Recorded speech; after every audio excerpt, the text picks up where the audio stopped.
कि 8 अगस्त 2024 यानी गुरुवार को पड़ रही है गणेश चतुर्थी। दोस्तों, यह जो गुरुवार है श्रावण महीने में पड़ने वाला सबसे बड़ा गुरुवार है, क्योंकि सावन महीने में पड़ रहा है, जिसका बहुत ही बड़ा और विशेष महत्व होता है। और ऐसा दिन पूरे साल में सिर्फ एक ही बार आता है। और दोस्तों, आप सभी लोग जानते हो कि गुरुवार चतुर्थी का अगर सबसे बड़ा कोई उपाय है तो वह 11 चने की दाल वाला उपाय है। तो दोस्तों, इस सावन गुरुवार के दिन आप लोगों को इस 11 चने की दाल वाले उपाय को जरूर करना है। बहुत सारे लोग होंगे जिन लोगों ने इस उपाय को ना किया हो, मतलब पूरा साल निकल गया, उन्होंने किसी भी दिन इस 11 चने की दाल वाले उपाय को ना किया हो। पर दोस्तों, आपके पास एक आखिरी मौका बचा हुआ है, जो कि 8 अगस्त के दिन है। तो इस दिन आप लोगों को इस वाले उपाय को जरूर कर लेना है, भले ही आपने पूरे साल भर इस उपाय को ना किया हो। पर अगर आपने इस श्रावण महीने के गुरुवार चतुर्थी के दिन अगर इस वाले उपाय को कर लिया, तो आपको इस उपाय को करने का वह फल मिलेगा जिसकी आपने कभी कल्पना भी नहीं करी होगी। इसीलिए आप लोग इस वाले उपाय को एक बार जरूर कर लेना, ताकि आप लोगों के हाथ से यह मौका ना जा सके। इस 7 चने की दाल वाले उपाय को हमें इस गुरुवार चतुर्थी के दिन कैसे करना है, किसको करना है, किस समय करना है और कहां पर करना है, ये सारे सवालों के जवाब आपको इस वीडियो में मिल जाएंगे। और जो यह वीडियो देखेगा भाई, उसको 11 चने की दाल वाला उपाय जरूर करना चाहिए, क्योंकि इस दिन एक चने की दाल का भी बहुत ही बड़ा और विशेष महत्व होता है। और जब बात आ जाए 11 चने की दाल की, तो यह सोने पर सुहागा वाली बात हो जाती है और यह एक बहुत ही बड़ा उपाय हो जाता है इस गुरुवार का। तो अब दोस्तों, इस 11 चने की दाल वाले उपाय को आखिर करना किसको है, सबसे पहले हम लोग वह बात जान लेते हैं। तो देखो, घर की जो बड़ी माताएं बहनें होती हैं, उन माताओं बहनों में से कोई भी एक बड़ी माता बहन इस वाले उपाय को कर सकती है। और दोस्तों, अगर आप चाहे तो अपने घर में से सभी सदस्यों को भी इस उपाय को करवा सकते हैं।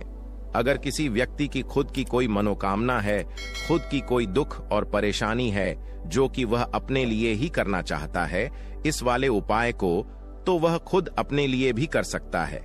बाकी अगर कोई घर में से ऐसा है जो कि अपने पूरे घर परिवार की सुख और शांति के लिए यह वाला उपाय करना चाहता है, तो भाई वह भी कर सकता है, उसमें भी कोई दिक्कत वाली बात नहीं है। कहने का मतलब यह है कि इस उपाय को हर एक सदस्य भी कर सकता है और पूरे घर परिवार के सदस्य के लिए घर की बड़ी माताओं बहनों में से कोई एक माता बहन भी कर सकती है। माताएं बहनें अगर घर में उपस्थित ना हो या वह यह वाला उपाय ना कर पा रही हो, तो फिर घर का कोई बड़ा सदस्य भी इस 11 चने की दाल वाले उपाय को कर सकता है, चाहे फिर वह पुरुष ही क्यों ना हो, उसमें कोई भी दिक्कत वाली बात नहीं है। अब दोस्तों, इस 11 चने की दाल वाले उपाय को हमें करना कहां पर है? देखो, हमें शिवलिंग के पास में जाकर करना है। बहुत सारे लोग प्रश्न करते हैं, हर एक उपाय को करते समय क्या हम इस उपाय को घर पर या मंदिर में कर सकते हैं? देखो, तो इस वाले उपाय को आप मंदिर में करोगे तो अच्छा रहेगा, घर पर नहीं करना है इस वाले उपाय को। उसके बाद में दोस्तों, जो अगला प्रश्न निकल कर आता है वह यह आता है इस उपाय को लेकर कि आखिर इस उपाय को हमें किस समय करना है, सुबह के समय करना है कि शाम के समय करना है? तो देखो, इस वाले उपाय को आप लोग सुबह के समय भी कर सकते हो और शाम के समय प्रदोष काल में भी कर सकते हो।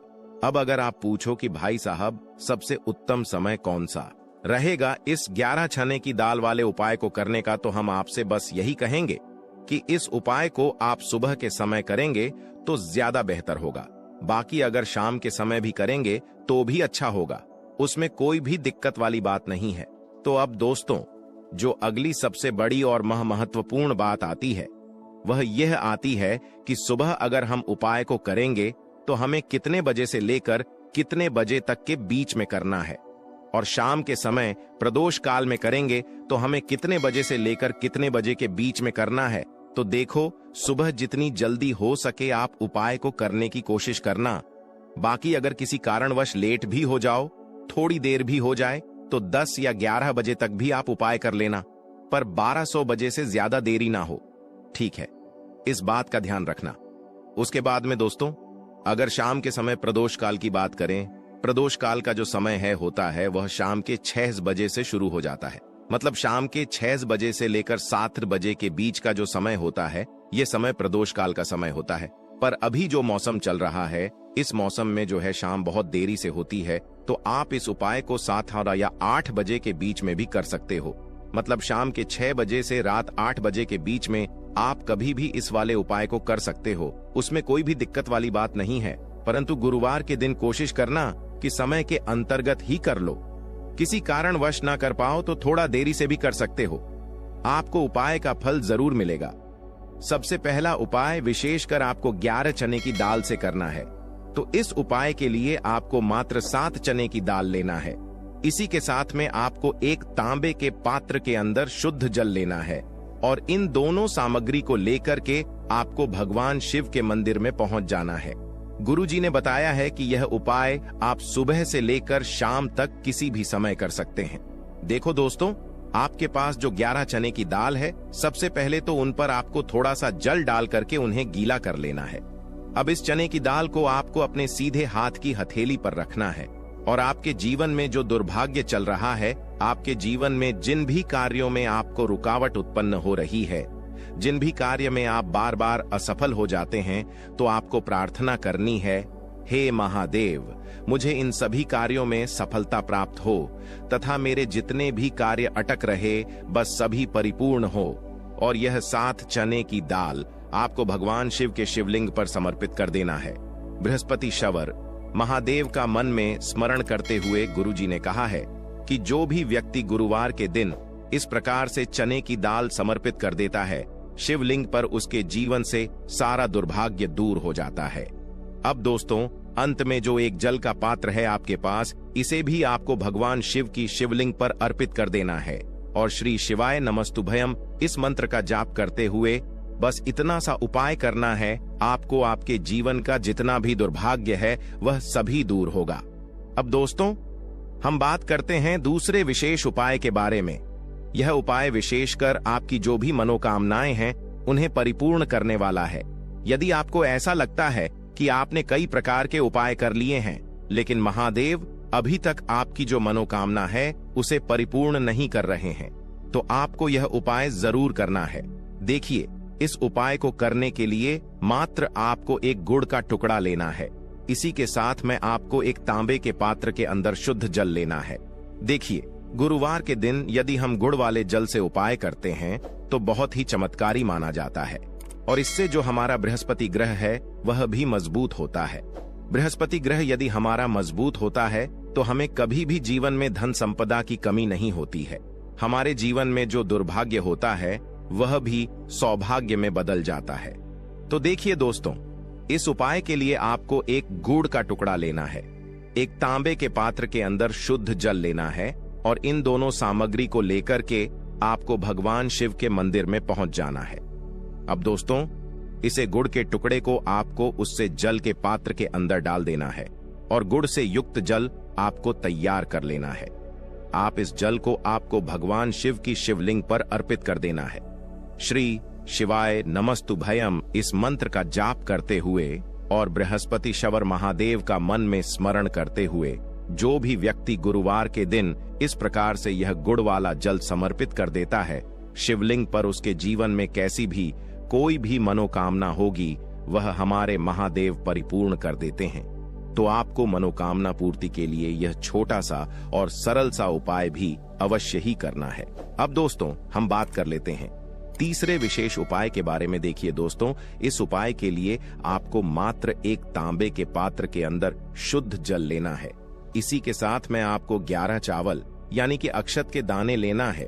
देखें, चावल के दानों को लेते समय आपको ध्यान रखना है कि यह कहीं से भी टूटे हुए या फिर खंडित नहीं होने चाहिए।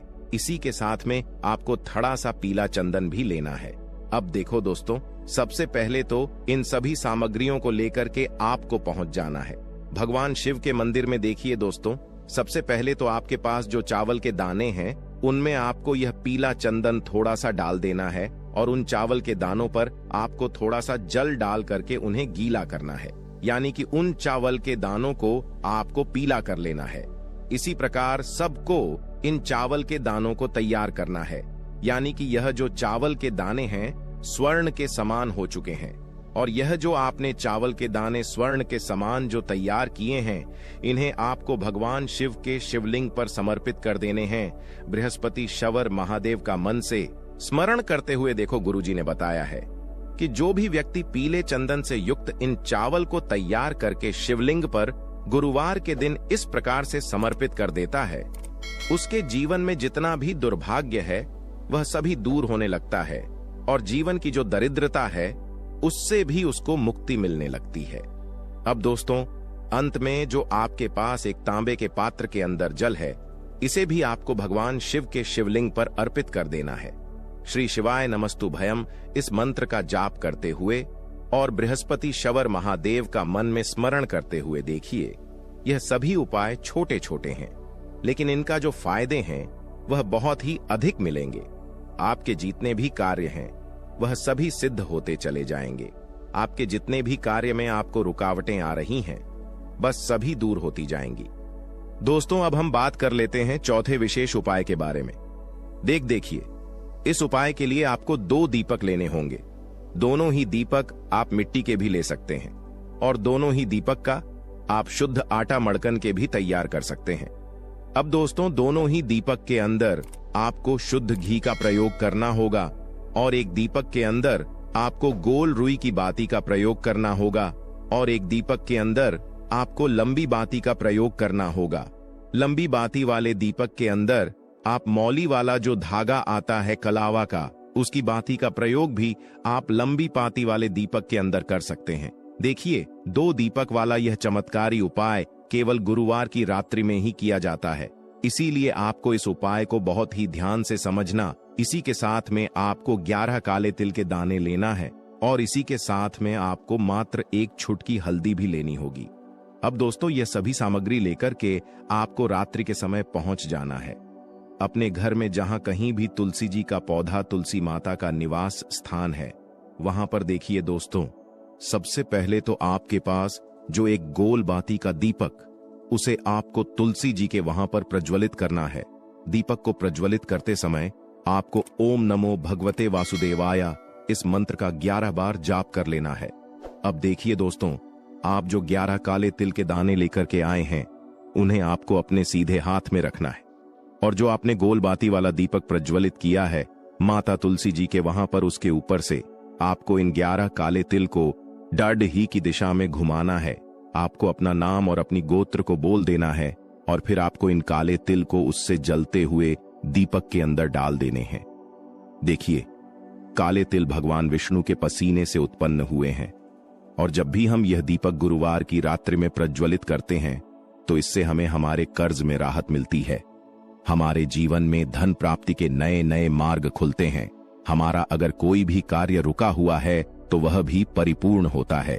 देखिए, गोल बाती का जो दीपक है, विशेषकर हम माता तुलसी के वहां पर भगवान विष्णु और माता लक्ष्मी के निमित्त प्रज्वलित कर रहे हैं, क्योंकि गुरुवार का जो दिन है वह विष्णु भगवान और माता धन लक्ष्मी को समर्पित होता है। इस प्रकार से आपको यह दीपक प्रज्वलित कर देना है। अब जो आपके पास लंबी बाती का दीपक है, 1 छुटकी हल्दी है, तो इससे आपको लेकर के पहुंचना है अपने घर के मंदिर में। आपके घर के मंदिर में माता लक्ष्मी की जो भी प्रतिमा ही मूर्ति है, उनके सामने सबसे पहले तो आपको यह लंबी बाती का दीपक रखना है। फिर आपको दीपक को प्रज्वलित कर देना है। दीपक को प्रज्वलित करते समय आपको ओम महालक्ष्मी नमः इस मंत्र का जाप करते रहना है। अब दोस्तों, आपके पास जो 1 छुटकी हल्दी है, उसे आपको अपने सीधे हाथ में रखना है और इस 1 छुटकी हल्दी को आपको उस दीपक के ऊपर से 11 बार घ-डी-डी ढड़ की दिशा में घुमाना है और आपको ओम महालक्ष्मी नमः मंत्र का जाप करते रहना है और इस 1 छुटकी हल्दी को आपको उसे दीपक के अंदर डाल देना है। देखिए, 1 छुटकी हल्दी वाला जो दीपक है आपके जीवन से दुर्भाग्य को समाप्त करता है। माता लक्ष्मी की आपको कृपा प्राप्त करवाएगा, धन प्राप्ति के आपके जीवन में नए नए मार्ग बनाएगा। तो इस प्रकार से